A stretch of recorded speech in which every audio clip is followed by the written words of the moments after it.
thank you for joining me here at Bert's Books, where this time we are going to be looking back at the cultural shockwave that was punk rock, and more specifically some examples of the kind of literature that was associated with it. First off, we have an example of grassroots northwest London DIY punk lit.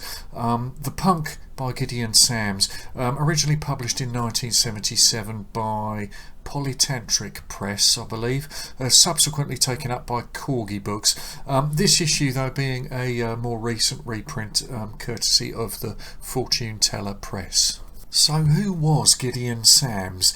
Well, there's a handy bit of background info included as an extra to this edition, which is courtesy of none other than Gaz Mail, who describes Sams as a local face, i.e. to West London, a wisecracking smart aleck, who put a few noses out of joint, but who was nevertheless a good hustler and a great buddy. Gideon Sams would have been 14 in 1977, and his lifestyle may already have indicated that he possibly wasn't destined to reach an old age. This book was originally billed as Romeo and Juliet with safety pins. It was supposedly knocked out by Sams as a bit of homework for his English class, scrawled in an exercise book in red biro and abandoned in a waste paper bin, from where his mother is said to have retrieved it for posterity. I'm not clear how much of this might be fanciful myth making, but the item presented here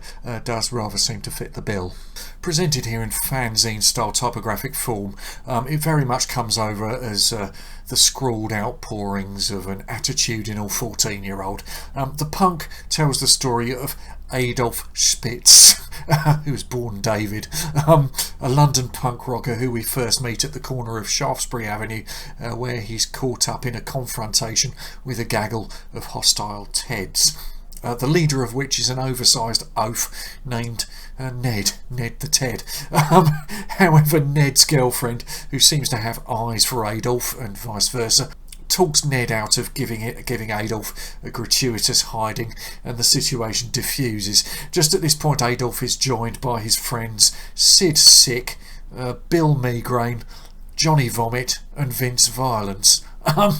Together they set off for the Roxy Club, a rowdy sort of punk establishment which has started to attract a smattering of mainstream celebs, and which is hosting a couple of no-mark punk outfits that night, including Sick. From there, Adolf heads back home, which is high up in the Trellick Tower, which back then wasn't really considered a prime piece of real estate. Waking up the next morning, Adolf reflects on the alienating quality of high-rise living before getting into a row with his parents, who'd like him to get over to the labour exchange. Nevertheless, he storms over there and somehow lands himself an interview as an assistant fishmonger. Although he turns up for the interview in a pink plastic jacket and displays a less than exemplary attitude, he does land the job, which gives him the wherewithal to flip his square old parents off, a situation he handles with no shortage of drama, and he fixes himself up with a punky flat share in good old Camden Town.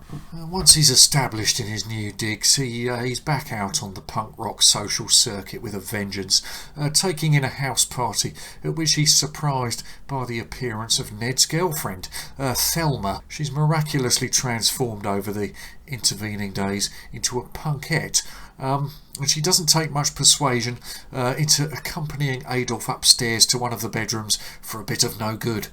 While this is going on, Ned and his mates unexpectedly turn up and hog the stereo with their Ted 45s. This causes a fair bit of friction with the punk contingent, and while Adolf and Thelma snooze away in a blissfully oblivious afterglow upstairs, the situation rapidly spills into violence, which goes out into the street and results in the stabbing of one of Adolf's punky compadres. Adolf seems to be quite smitten with Thelma, and he promises her the full punk rock experience of a night out at the Roxy. He heads over to her family home in Islington and makes a perfunctory job of trying to outrage her weirdly tolerant parents before whisking her away to Covent Garden. The gig is a dream team lineup of the Damned, the Clash and the Sex Pistols on the same bill in that order. Not really a realistic prospect after the winter of 1976, I wouldn't have thought. And anyway, we're treated to a fan's eye description of the said band's performances in the volatile setting of this dive club, at which Sid Vicious offers a slumming Mick Jagger a fight outside.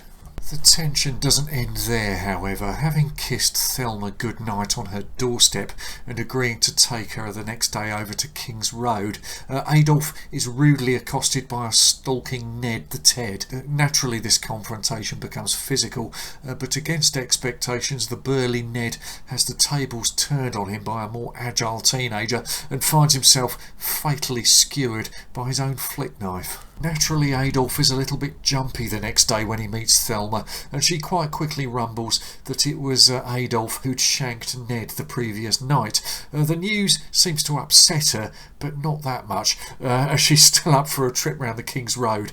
Unfortunately, this location doubles as a stalking ground for marauding Teds, and on this particular day, Ned's companions are out in force and thirsty for revenge, pushing this short story towards a rather dramatic climax.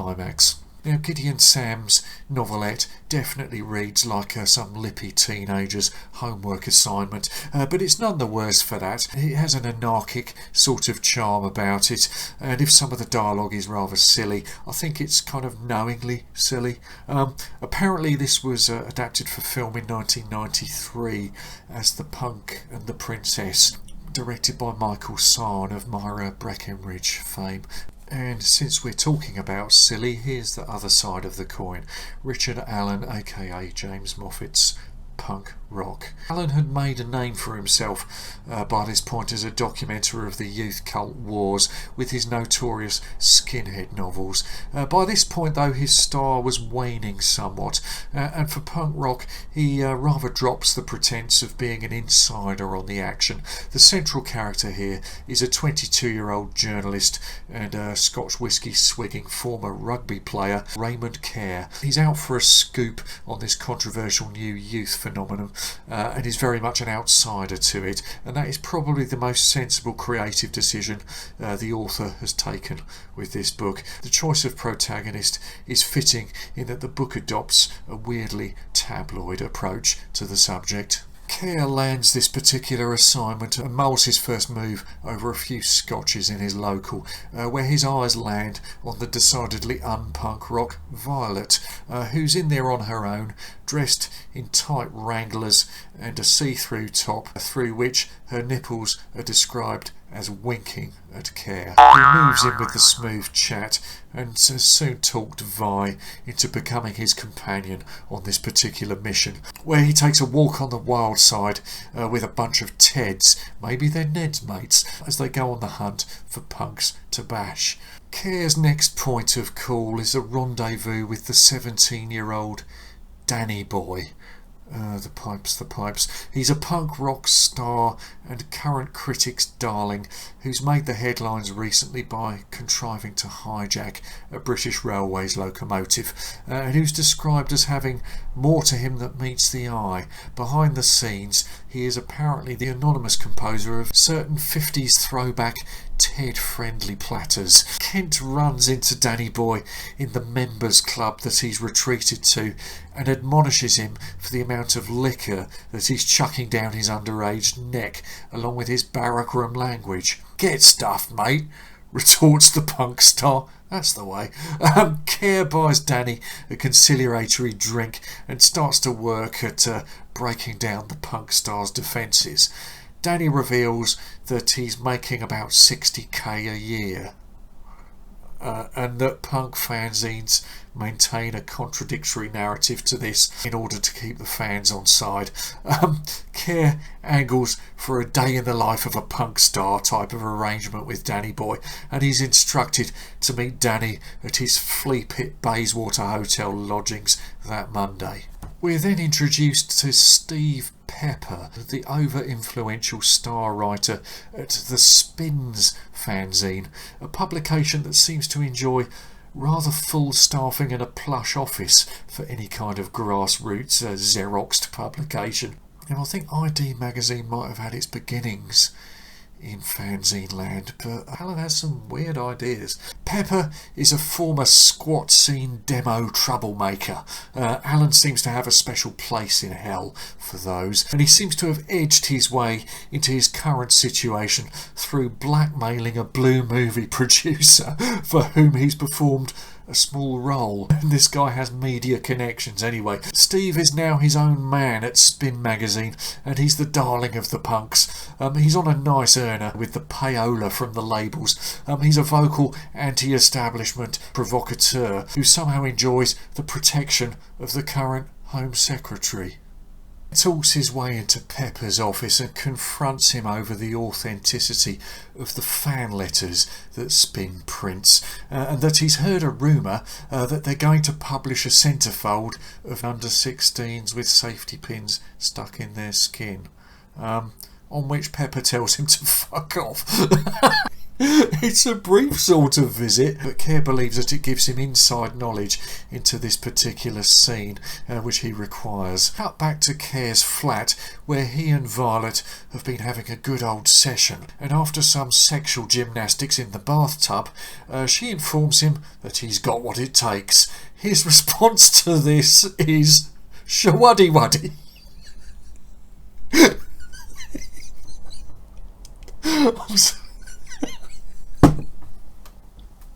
Fuck's sake. Kerr's next stop is a publicity junket for Zooid Records, at which the label are attempting to make capital of an assault that has supposedly happened to members of their band Hole in One. This event features topless drinks waitresses, one of whom obliges a leering Kerr by boobing his scotch, questioning the authenticity of Hole in One's injuries. Kerr is met with outright hostility. He decides to go and get the lowdown on these guys from the veteran entertainment industry shit spiller Tim Gallagher.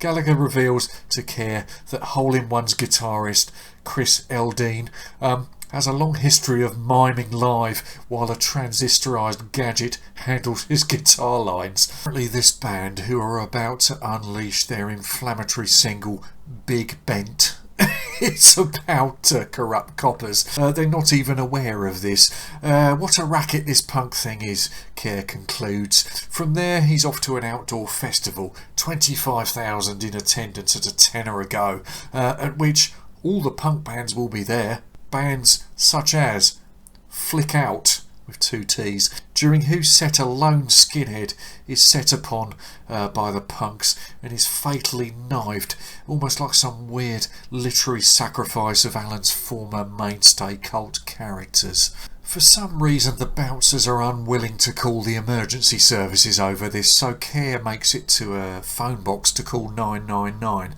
This box is festooned by teenage graffiti, and it is apparent here that Alan has at least done some rudimentary research in gratuitously throwing in a few genuine punk names. Lay Pistols Rule OK. Eater Will Nosh You. This space reserved for the adverts. Saints Rule ROOL. Watch out, the Stranglers are about.